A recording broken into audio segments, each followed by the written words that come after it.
tous, bonjour à tous pour cette nouvelle vidéo. Alors aujourd'hui on se retrouve pour les derniers rois capétiens qui débutent de Philippe le Bel à Charles IV le Bel, oui. Et du coup voilà, ce sera les derniers capétiens. Bon, il n'y a pas beaucoup de rois dans cette vidéo, que 4, mais bon, en même temps, j'ai un petit peu coupé en deux un chapitre, vu que la dernière fois aussi on a fait une vidéo avec que 4 rois, mais si je faisais les 2 derniers du chapitre, on n'aurait que 2 rois, donc c'est moyen quoi.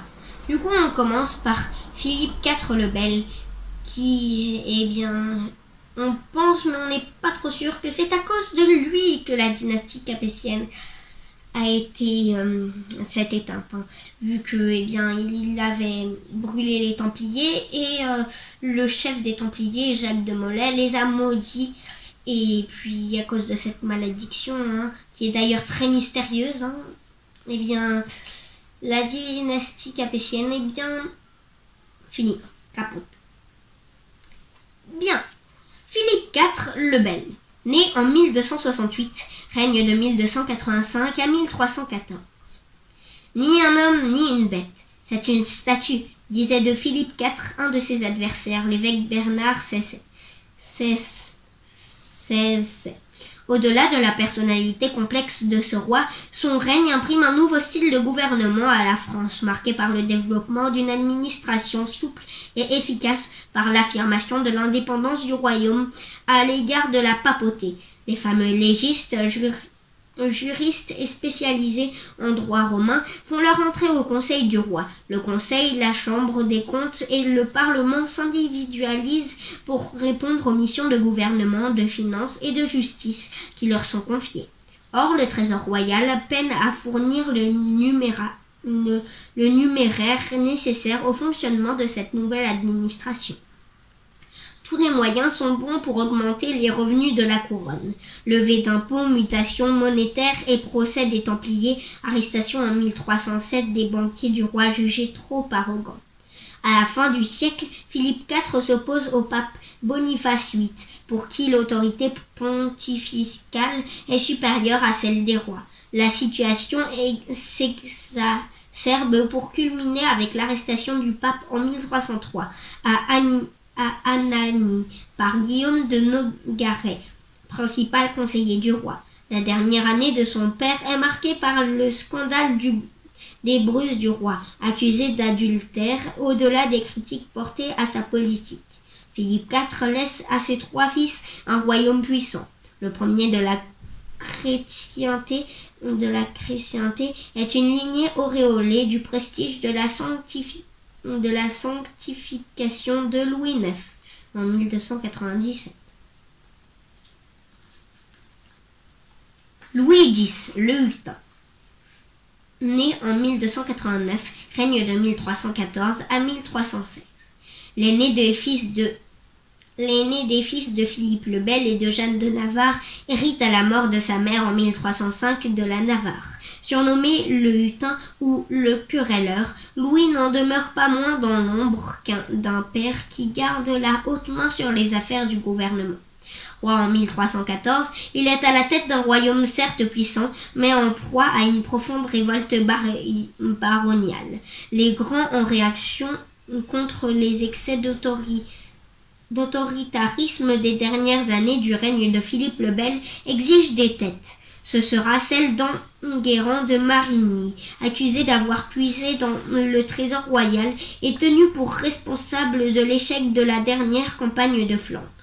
Louis sacrifie donc le conseiller de son père à la vindicte populaire et à son oncle Charles de Valois, intéressé par les biens du condamné.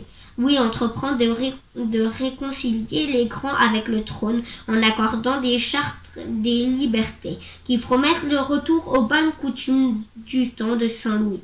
Mais il n'a guère le temps de mesurer les effets de sa politique.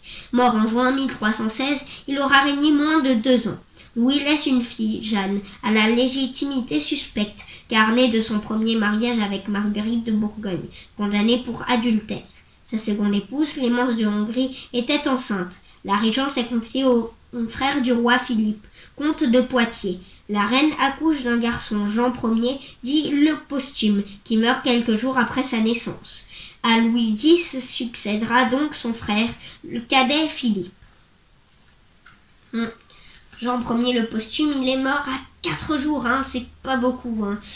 Et il a été couronné dès sa naissance, et il a régné 4 jours et il est mort, et il a vécu 4 jours. Donc, c'est rien. Nous passons maintenant à Philippe V le Long. Né en 1291, règne de 1316 à 1322. On dit le Long, mais en vérité, il n'a pas eu un règne si long que ça. Il a régné que 6 ans. C'est pas ouf quand même. C'est pas ouf. Le cadet des fils de Philippe le Bel et de Jeanne de Navarre est fait comte de Poitiers en 1311. Philippe épouse Jeanne de Bourgogne, compromise dans l'affaire des Bourrus du roi, accusée d'adultère en 1314. Ayant reconnu que Jeanne est restée innocente et pure, il accepte qu'elle reprenne place à ses côtés. À la mort de son frère Louis X le Hutin, il se proclame régent sans que cela soulève la moindre opposition. À la mort du petit Jean, fils posthume de Louis X, c'est tout naturellement qu'il se fait reconnaître comme le plus proche héritier de la couronne par les grands du royaume, ce qui le conduit à Reims pour le sacre en janvier 1317. Seul le parti bourguignon, garant des intérêts de la petite Jeanne, fille de Louis X, trouve à y redire. Philippe réunit alors une assemblée de représentants du royaume qui déclare que femme ne succède pas au trône. Philippe V amplifie le mouvement de centralisation administrative lancé par son père et poursuivi par son frère et choisit notamment de convoquer régulièrement les États, ces assemblées réunissant les représentants des corps intermédiaires du royaume. C'est aussi pour le roi un moyen par la concertation de bénéficier d'un soutien renforçant la légitimité de sa politique sur des questions comme l'impôt, la guerre des Flandres ou l'homogénéisation des poids et mesures.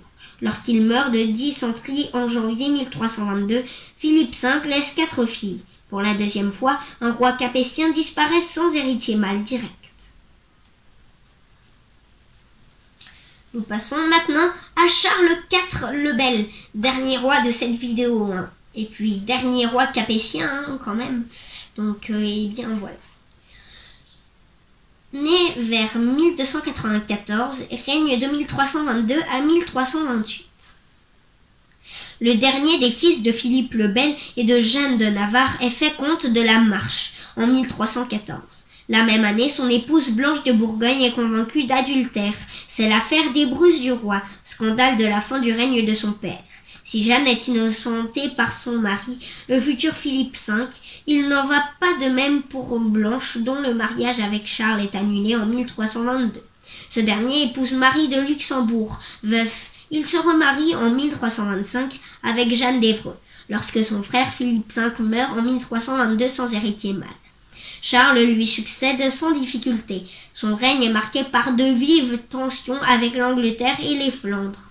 Édouard II d'Angleterre refuse de prêter hommage au roi de France pour ses fiefs aquitains. Las d'attendre, Charles décide de confisquer la Guyenne et le Ponthieu. Pour débloquer la situation, Isabelle, épouse d'Édouard II et sœur de Charles IV, est dépêchée sur le continent pour négocier. Les fiefs confisqués seront restitués au fils d'Édouard, qui prêtera hommage. La question des Flandres, déjà épineuse du temps de Philippe IV et de Louis X, revient sur le devant de la scène. Une violente révolte secoue la Vince entre 1323 et 1328. Charles IV réagit en obtenant du pape un interdit religieux et en établissant un blocus commercial, ce qui débouche sur un apaisement en demi-teinte. La mort du roi l'empêche de prendre la tête d'une intervention armée et laisse une nouvelle fois le trône de France sans héritier mâle direct. Et puis voilà, vu qu'il n'y aura plus de frères, hein, et vu qu'il n'y a plus de frères, hein, et bien du coup, la dynastie des Capétiens s'arrête ici. S'arrête ici. Et la prochaine dynastie, c'est les Valois, hein, qui vient de Philippe VI de Valois. Et donc, eh bien, voilà. Donc, c'est terminé pour cette vidéo et c'est aussi terminé pour les Capétiens. Donc, je vous dis au revoir et à plus.